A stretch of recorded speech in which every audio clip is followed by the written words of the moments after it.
The Armenian Genocide was a mass extermination of Armenians, Assyrians, and Greeks carried out by the Ottomans from 1915 until 1923.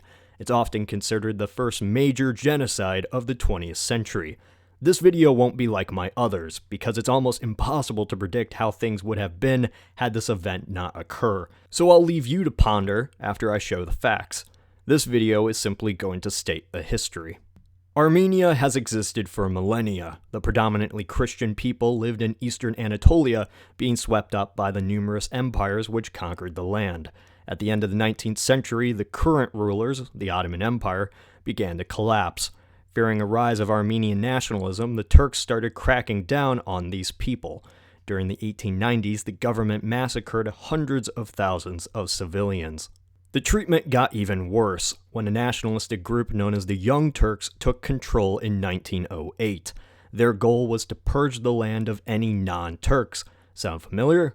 So once World War I broke out, by 1915 the Ottomans saw the Christian Armenians as a threat, fearing they would help the Christian Russians against Turkey.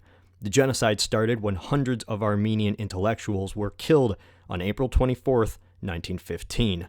Laws were passed to fully depopulate Turkey of the Armenian minority. Villages were burned. Entire populations walked out into the desert left to die.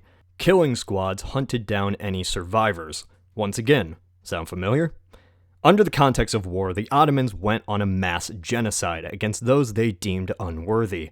2 million Armenians lived in Turkey before 1915. 1.5 million were killed. Greeks and Assyrians who lived in the Anatolian Peninsula since Roman times faced mass killings as well.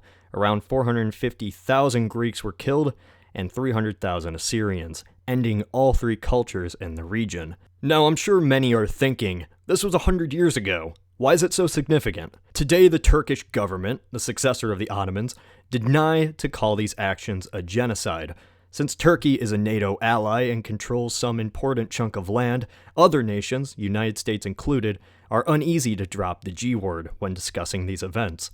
Turkey actively goes out of its way to punish those who mention genocide, even their own citizens. Crazy, right?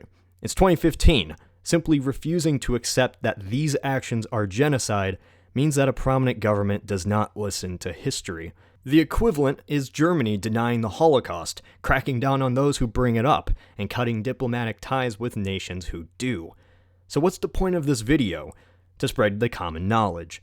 Not many people know of the refusal of history happening today, so let's change that. People revise history every day to suit their needs, and that needs to stop. History is ugly, and every group, ethnicity, and nation has done something we're not proud of. But it's the 21st century, and in this modern world, we need to accept events by what they were. Denying doesn't give closure, and it doesn't help us learn. Many countries are finally calling this a genocide, and many more will too. It's been 100 years of denial. Hopefully it won't be 101. This is Cody from the Alternate History Hub.